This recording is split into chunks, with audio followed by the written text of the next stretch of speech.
Hi అండి. Welcome back to our channel. ఈరోజు జరగబోయే సీరియల్‌లో శివనారాయణ, శౌర్య బర్త్‌డే అని ఎలా తెలుసుకుంటారు? ఎవరి ద్వారా తెలుసుకుంటాడు?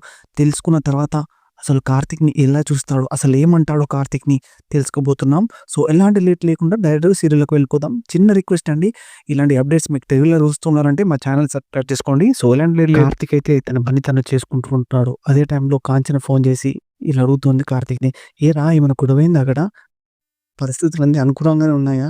అంతా నార్మల్‌గానే ఉందా?" అంటే, "కార్తీక్ అదేందమ్మా ఇలా అడుగుతున్నావు? ఏమైంది?" అంటే, "నాకు పారు పిన్ని కాల్ చేసి, మీ పిల్లని స్కూల్ పంపించే టైంలో మా ఇంటికి ఎందుకు పంపించావు? అట్‌లీస్ట్ స్కూల్ కూడా పంపించలేకపోతున్నారా మీరు? మా ఇంటికి పంపించలేనంత దీన స్థితిలో ఉన్నారా? మీ పిల్లని అట్‌లీస్ట్ స్కూల్ పంపించలేక మా ఇంటికి పంపించారా?" అని అడిగిందిరా అంటే, కార్తీక్ అవును. స్కూల్ పంపించలేకపోయాం మేము. ఒక డబ్బులుంటే ఒక రూ. 1,00,000 పంపించు అని నువ్వు అడగాల్సిందే మా పిన్నిని అట్లా తను అడిగినప్పుడు అంటే అప్పుడు కాంచన అయితే ఇలా అంటూ ఉంటుంది. వాళ్ళు డబ్బులు పెట్టి ఇచ్చే మనుషులు కాదురా! దెప్పి పొడిచే మనుషులు. వాళ్ళు ఇంకొక ముల్లు గుత్తామని చూస్తారు గానీ, ఒక రూపాయి ఇచ్చే మనుషులు కాదురా! అని కాంచన అంటూ ఉంటుంది. అదే టైంలో కార్తీక్ అయితే ఇలా అంటారు. వాళ్ళు డబ్బులిచ్చినా అది తీసుకోవడానికి ఎవరు రెడీ లేరులే. అయినా ఏమని చెప్పాను అంటే, నన్నైతే ఇలా ఫోన్ చేసి అడిగిందిరా! మీ పిల్లల్ని మా ఇంటికి ఎందుకు పంపించారు? స్కూల్‌కి పంపించే టైంలో అంటే, కార్తీక్ కూడా ఇలా అంటాడు. ఇక్కడైతే ఏం గొడవ ఏం కాలేదు. మేమైతే శౌర్య బర్త్‌డే అని మేమైతే ఎవరు చెప్పలేము. నువ్వేమైనా చెప్పావా? అంటే అప్పుడే కాంచన, అవునురా నేను చెప్పాను. అయ్యో రామా! అని అంటూ ఉంటుంది. అప్పుడే కార్తీక్ ఇలా అంటాడు. "నువ్వు చెప్పకుండా ఉండాల్సిందమ్మా" అంటే, అప్పుడే కాంచన ఇలా అంటూ ఉంటుంది. "నేను మరి ఏం చేసేదిరా అతను మాటలతో దెప్పి పుడుస్తా ఉంది. ఇంక నీ మాట జారిపోవాల్సొచ్చింది" అంటూ ఉంటే, అప్పుడే కార్తీక్ సర్లే అంటూ ఉంటే, అప్పుడే కాంచన ఇలా అంటూ ఉంటుంది.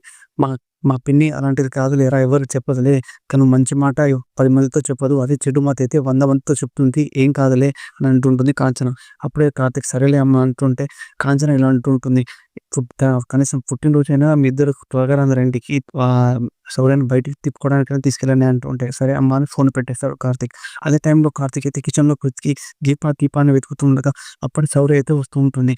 నాన్న నేను తాత పిలుస్తున్నాడంటే కార్తీక్ అయితే అప్పుడు ఆలోచిస్తుంటాడు. అదేంటి నన్ను ఈ టైంలో ఎందుకు పిలుస్తున్నాడు అని అంటూ ఉంటే, శౌర్యని అడుగుతాడు. "నువ్వేమైనా చెప్పావా?" అంటే, శౌర్య అయితే నేనేం చెప్పలేదని అంటే, శౌర్యని అడుగుతాడు. అప్పుడు కార్తీక్ మమ్మీ ఎక్కడుంది అంటే, శౌర్య తాత దగ్గరనే ఉందంటే, పద వెళ్దామని కార్తీక్, శౌర్య ఇద్దరు కలిసి వాళ్ళ తాత దగ్గరికి శివనారాయణ దగ్గరికి వెళ్తూ ఉంటారు. కార్తీక్ అయితే శివనారాయణ దగ్గరికి వస్తూ ఉంటాడు. అదే టైంలో శివనారాయణ ఇలా అంటూ ఉంటాడు. "నేను దీపాని ఈరోజు అడిగాను సాయంత్రం పాయసం చేయమని. కానీ దీప ఈరోజు మేము ఫాస్ట్‌గా వెళ్ళిపోవాలండి" అని అంటూ ఉంటుంది. అప్పుడే కార్తీక్ అయితే, "అవును సార్ మేము ఈరోజు ఫాస్ట్‌గా వెళ్ళిపోవాలి. నాకు మా మా భార్యకి, మా పాపకి చిన్న వర్క్ ఉందంటే" అప్పుడే శివనారాయణ కారం ఏంటి అంటే, "కారం ఏం లేదు సార్.